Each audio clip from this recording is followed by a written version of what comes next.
قرآن مجید برہان رشید سورہ آل عمران، اور یہ آیت تم اکثر پڑھتے رہتے ہو اپنی شان ظاہر کرنے کے لیے، کہتے ہو کنتم خیر امت اخرجت للناس، کنتم خیر امت اخرجت للناس، آل عمران آیت نمبر 110، کنتم خیر امت اخرجت للناس تأمرون بالمعروف وتنہون عن المنکر وتؤمنون باللہ۔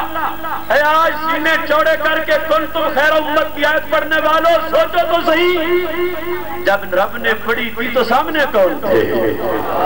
جب نبی علیہ السلام نے تلاوت کی تھی تو سامنے کون تھے؟ کنتم خیر امہ، ابو بکر کنتم خیر امہ، عمر کنتم خیر امہ، عثمان کنتم خیر امہ، علی کنتم خیر امہ۔ جن کو سرکار کہ تم بہترین امت ہو ان کو بھول گئے اور اپنی شان ظاہر کرنا شروع کر دی۔ آیت اتری پڑھی نبی علیہ السلام نے، اور جنہیں دیکھ کے کہا تم بہترین امت ہو، انہیں بہترین مانو گے تو بہترین بنو گے، ورنہ جہنم کے کتے۔ یہ آیت یہ فیصلہ ہے رب کا، حدیث میں ہے، کلاب نار بن جائیں گے، جہنم کے کتے بن جائیں گے۔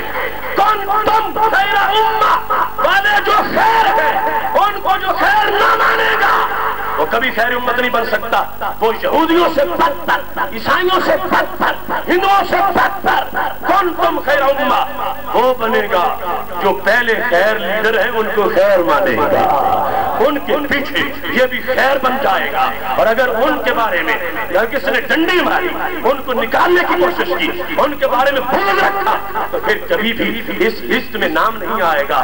مبارک ہو اہل سنت و جماعت تمہیں، جاگتے سوتے اٹھتے بیٹھتے یہ کہتے ہو کہ آل بھی عظیم ہے، اصحاب بھی عظیم ہے۔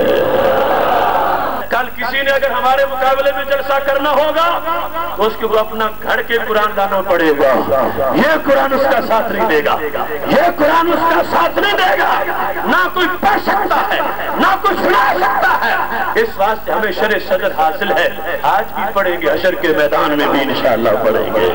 صبا وہ چلے کہ باغ تلے وہ پھول کھلے کہ دن ہو بھلے، لوا کے تلے ثنا میں کھلے رضا کی زبان تمہارے لیے۔